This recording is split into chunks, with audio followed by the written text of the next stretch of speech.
So we're getting ready to head off into the great outdoors. Daisy, sit. I always like to get my pups into a sit prior to taking off out the front door. Just helps them to focus and get honed in. Then we'll go out the front door. You go, sweetie. So, Daisy. Good. So I just want to say her name, get her back to her correct positioning, and get her situated where she should be. Then I'm going to take a couple paces. So we're about 3 paces here. Click and a treat for hitting that spot. 2, 3. Ooh, good.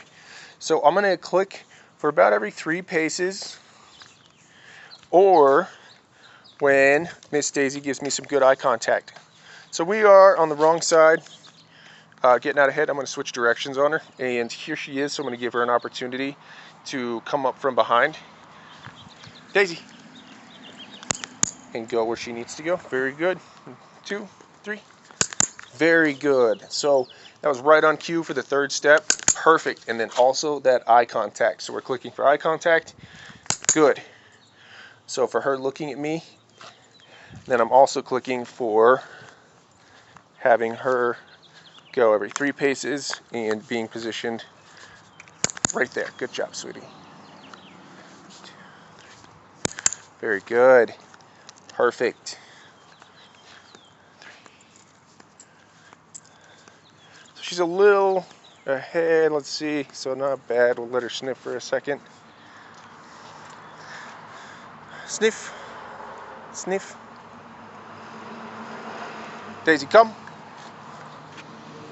There we go. Daisy, come. Good girl. Very good girl. Nice work, my sweet. Perfect. 2, 3. We're over the cone here. So she's out ahead. I'm going to switch directions on her. Daisy. Coming back, focusing in. Very good. 2, 3. Very good. 1, 2. So she's over. So she's over on the wrong side. Let's just get her over here. Daisy. And so this is actually an excellent time to, Daisy, touch. Good girl. Utilize our targeting exercise to get our sweet little Daisy positioned exactly where she needs to be. Good. So that was some good eye contact. We'll click her for that. Good eye contact. We'll click her for that. Daisy. Good. Very good eye contact. We'll click her for that. And she's positioned exactly where we need her to be. Very good. Oh, I'm going to let you scratch for a second. Okay, good girl. 2, 3. Very good. 1, 2, 3, 4.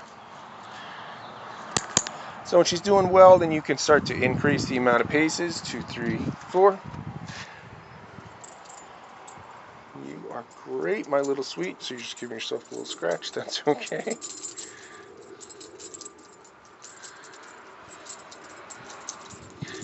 Daisy, touch. Perfect. Very good.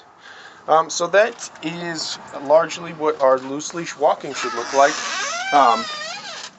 If she's ever having a tough time getting out ahead, good job. Then we just switch directions on her, and that just allows her to start to come up from behind and let her know that she's not leading the dance, and that she needs to pay attention whenever mom or dad change directions.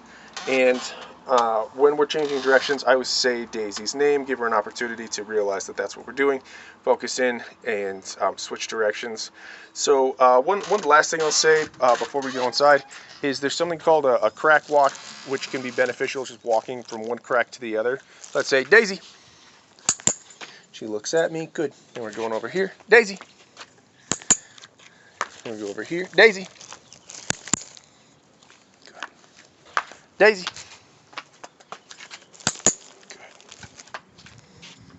Daisy. Good. Daisy. Good.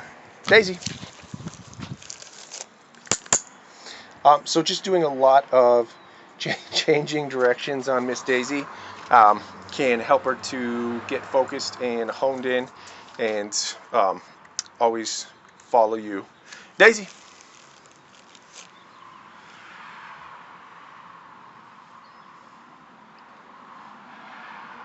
Daisy. Good. So then the last thing that I'll say on that is, if you notice that we just said Daisy's name one time and gave her an opportunity to think it through, and then when I realized that she was very distracted with the cars, that was too much for her, I gave her one more shot. But we always want to ideally say something one time, and at the very least, we don't want to say anything over and over repetitively, or we can just become background noise to our dogs, and they won't be as responsive as they should be. Daisy! Get it.